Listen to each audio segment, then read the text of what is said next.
بنگلہ دیش کی یہ مرکزی جمعیت اہل حدیث، آپ کی صوبائی یا مقامی جمعیت اہل حدیث آرا میں 1906 میں یہ بنی تھی. اور آپ کو یہ چیز بتا کے جا رہا ہوں، میں وہ کتاب نہیں لا سکا کہ جب آرا میں اس کی بنیاد پڑی، بڑے بڑے محدثین جب آرا میں پڑھی تو جانتے ہیں مولانا ثناء اللہ امرتسری تھے کہ نہیں آپ کے ناظم؟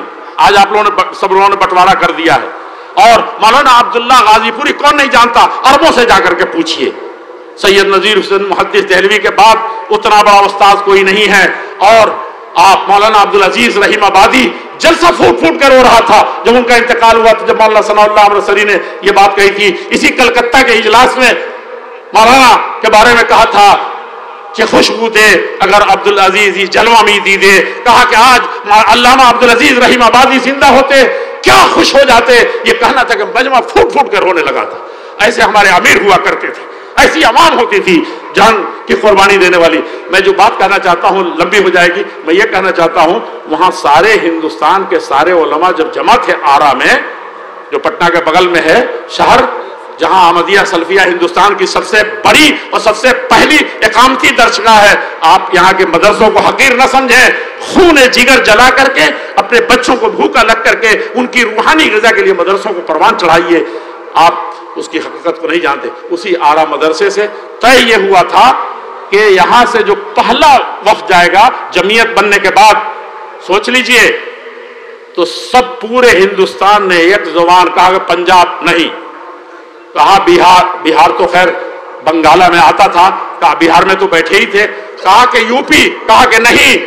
مدراس کے تاجروں نے کہا کہ نہیں، کہیں بھی نہیں. یہ وفد جائے گا تو ہمارا سب سے بڑا مرکز اہل حدیثوں کا اور دیش کے آزاد کرانے میں سب سے زیادہ قربانی دینے میں بنگالہ کی سرزمین ہے. پہلا وفد وہاں جائے گا. مولانا ثناء اللہ امرتسری، مولانا سیالکوٹی، ان دونوں نے بیل گاڑی پر سفر کیا تھا. اس سفر کا نقشہ جو مولانا امرتسری نے کھینچا ہے، میں نے سونیئر میں اس کو جگہ دی ہے. میں چاہوں گا کہ بنگلہ میں اس کا ترجمہ ہو جائے. بڑے حقائق ہیں، بڑی قربانیاں ہیں. یہ آپ کی حقیقت ہے، یہ آپ کی حیثیت ہے کہ پہلا وفد مرکزی جمعیت اہل حدیث ہند کا جو آل انڈیا اہل حدیث کانفرنس کے نام سے ہوئی تھی، بنگال کی سرزمین میں آئی تھی. راجشاہی تک تو ہم کو یاد ہے کہ پہلا قافلہ راجشاہی آیا تھا آرا سے، اور پھر اس کے بعد وہ بنگال کا دورہ کیا ہوگا جیسے شہیدین نے کیا تھا.